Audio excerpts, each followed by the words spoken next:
अगर आप आपका समय बर्बाद करते हैं तो रुक जाइए, आज का वीडियो आपके लिए बहुत खास होने वाला है। आज हम बात करेंगे ऐसे कहानी की, उस कहानी को सुनने के बाद आपको लगेगा यार मेरे टाइम की इंपॉर्टेंस ये है, मुझे लाइफ में कुछ बड़ा करना है, मुझे लाइफ में कुछ एक्शन लेना है। दोस्तों ये कहानी शुरू होती है एक साम्राज्य से, एक ऐसे राज्य से जहां हर राजा को 5 साल में बदला जाता है। तो जैसे ही किसी राजा के 5 साल पूरे होते हैं उसे भेज दिया जाता है एक ऐसे सुनसान जंगल में जहां चारों तरफ खूंखार जानवर रहते हैं जो आदमी को जिंदा खा जाते हैं, और चारों तरफ पेड़ ही पेड़ रहते हैं, वहां खाने पीने का कुछ भी नहीं रहता है।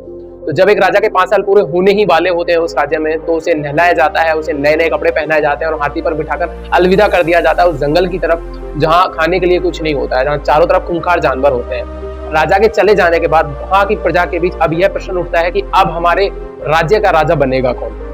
तब उन्हें पता चलता है यार हमारे राज्य में एक समझदार तथा एक होशियार इंसान भी निवास करता है। तो वो सभी लोग उस होशियार इंसान की तरफ जाते हैं, होशियार इंसान के पास जाते हैं। वहां उस होशियार इंसान से वो निवेदन करते हैं कि आप हमारे राज्य का राजा बने। पहली बार में उसे बताया जाता है कि आपके 5 साल कंप्लीट होने के बाद, आपके 5 साल पूरे होने के बाद आपको भेज दिया जाएगा एक ऐसे जंगल में जहां आपको खाने पीने का भी कुछ नहीं मिलेगा, आपको जानवर खा जाएंगे।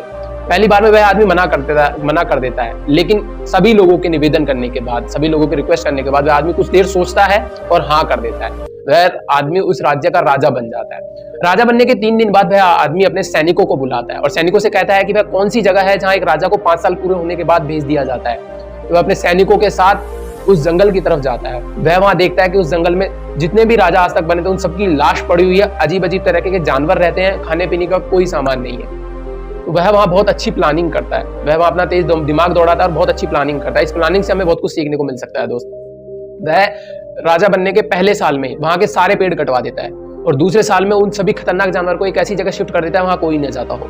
तीसरे साल बनते ही वह वहां बिल्डिंग कॉम्प्लेक्स आदि बनाना चालू कर देता है। चौथी साल में वहां एग्रीकल्चर का काम शुरू कर देता है। 5वीं साल में वह राजा इस तरह उस जगह को ऐसे बदल देता है कि वह जंगल लगे ही ना, और 5वीं साल में लोगों के रहने का पूरा इंतजाम वहां हो जाता है। जैसे ही उस राजा के 5 साल पूरे होते हैं और राजा इन सब चीजों के साथ साथ इन 5 साल में अपनी सेविंग्स भी कर रहा होता है, क्योंकि वो सेविंग्स वह वहां खर्च करता है जहां उसे 5 साल के बाद हमेशा के लिए भेज दिया जाता है। जैसे ही एक राजा के 5 साल पूरे होने को होते हैं तो सारी प्रजा उसके पास आती है और उसे हाथी पर बिठाया जाता है, नए कपड़े पहनाए जाते हैं। वह राजा बड़ा मुस्कुरा रहा होता है। सारी प्रजा उससे सवाल पूछती है कि आज तक जो भी राजा उस जंगल के लिए गया है वह रोते रोते गया, आप मुस्कुरा क्यों रहे? तो वह राजा एक अच्छा सा जवाब देता है कि आज तक जो भी राजा बने हैं वो 5 साल में भौतिक सुख सुविधाओं में इतना खो जाते हैं, लग्जरियस चीजों को पहनने में इतना खो जाते हैं, भोग विलास में इतना खो जाते हैं कि वह भूल जाते हैं कि उनके 5 साल के बाद उनके साथ क्या होगा।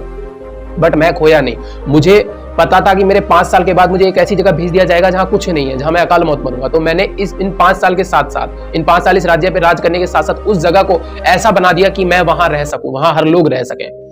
दोस्तों इस कहानी से हमें यह सीखने को मिलता है कि आपके पास भी बहुत लिमिटेड समय लाइफ में कुछ बड़ा करने के लिए। अगर आपकी उम्र 18 से 24 साल के बीच में आती है तो आपकी गोल्डन एज है। इस एज में जो जज्बा आपके पास है, जो एक्साइटमेंट आपके पास है, वो दूसरी एज में नहीं रहता। तो अगर आप इस एज में 18 से 24 साल वाली एज में एंजॉयमेंट में गुजार देते हैं, दोस्तों के साथ इधर उधर जाने में गुजार देते हैं, तो हो सकता है आप भी उन बाकी राजाओं की तरह आपको भी उस जंगल में जाना पड़े, जंगल इन द सेंस आपको भी उस गरीबी में जाना पड़े जहां आपकी गरीबी आपको खा जाए। लेकिन आप इस समझदार राजा की तरह आपके इन 5 साल को अच्छी तरह यूटिलाइज करते हैं तो हो सकता है आप भी वैसे साम्राज्य में जाएं जैसे ये राजा जाता। दोस्तों मेरा सवाल आपसे यह है, क्या आप आपकी जिंदगी का साम्राज्य बना रहे हैं? अगर आपको इस कहानी से कुछ सीखने को मिला हो तो आपके दोस्तों के बीच शेयर जरूर करें।